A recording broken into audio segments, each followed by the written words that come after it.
Bonjour, je m'appelle Agnès Michaud, je suis romancière et traductrice. J'ai publié une quinzaine de romans et notamment traduit Elle s'appelait Sarah de Tatiana Doronès. Sinon, j'ai travaillé à la radio sur France Inter et à la télévision sur Canal+. Je dirais que je suis une enfant du XXe siècle, une adulte du XXIe et en ce moment une romancière du XIXe, puisque c'est là que se situe l'intrigue de ma trilogie, La fabrication des chiens, dont je suis heureuse de vous présenter aujourd'hui le volume 2.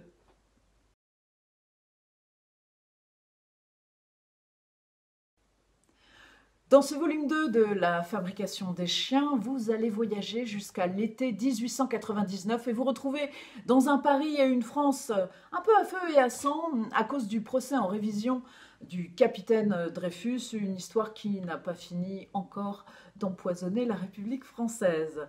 Vous allez vous retrouver bien sûr à la Belle Époque avec tout son monde artistique, ses musiciens, ses peintres, ses écrivains, et retrouver Louis d'Aumale, photographe, avec son fidèle compagnon Mégot, un brave corneau qu'il a recueilli dans la rue.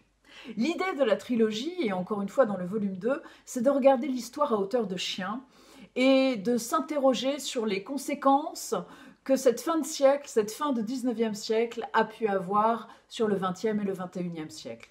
Disons-le tout de suite, des conséquences pas toujours très heureuses. Alors tout ça, Louis d'Aumale le voit à travers cette obsession pour la sélection des races canines qui va mener certains scientifiques à envisager la possibilité de la sélection humaine comme un progrès. Bref, beaucoup d'interrogations de cette époque sont vraiment encore les nôtres. Les débats sur le végétarisme, le féminisme, l'homosexualité, on retrouve tout ça dans le roman. Si mon roman devait être une photographie, et ça tombe bien puisque mon héros est photographe, je dirais sans hésitation une photo de Jacques-Henri Lartigue, photographe que j'adore, une photo très célèbre où on voit une jeune fille qui saute dans un escalier. Donc c'est un instantané, donc on voit cette jeune fille échapper aux lois de la gravité au-dessus des marches, très joyeuse. Voilà, c'est très typique de Lartigue. C'est une photo de 1905, en fait, c'est sa cousine. Et pourquoi cette photo représente particulièrement bien mon livre? C'est parce qu'à la fois il y a la joie, il y a l'humour, cette espèce d'élan vital, voilà, de joie d'un monde qui va, croit-il, vers du meilleur. Mais voilà, on est là, on est en haut, et plus dur sera la chute.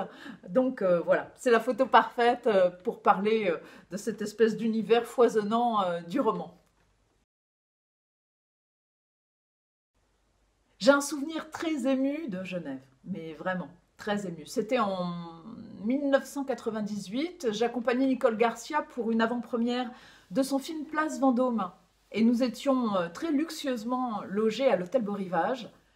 Et il faut dire que quelques années auparavant, j'avais écrit un livre sur Sissi Impératrice. Et tout d'un coup, je réalise que je suis à l'hôtel Beau Rivage, donc dernier lieu où Sissi a vécu avant de se faire assassiner en prenant un bateau au bord du lac. Et là, pour moi, je sais pas, à un moment, je suis restée en stupeur dans le hall, et alors encore pire dans ma chambre, qui n'avait pas bougé depuis le 19e siècle. Je crois que l'hôtel n'avait pas du tout été refait. J'étais vraiment transportée ailleurs. Voilà, c'était un voyage dans le temps, un voyage dans mon livre, c'est-à-dire que tout d'un coup, je me retrouvais dans le décor de mon livre et avec elle. Voilà, c'est vraiment un souvenir très émouvant que je garde de ce séjour à Genève.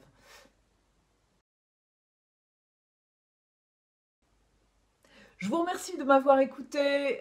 Les circonstances sont un petit peu particulières en ce moment, donc ce salon du livre de Genève, j'espère que nous le passons tout de même si c'est par écran interposé, et j'espère vous y retrouver une prochaine fois en vrai. Euh, J'espère aussi que je vous aurai donné envie de plonger dans le Paris de la Belle Époque avec Louis d'Aumale et son formidable corneau. Merci beaucoup, au revoir.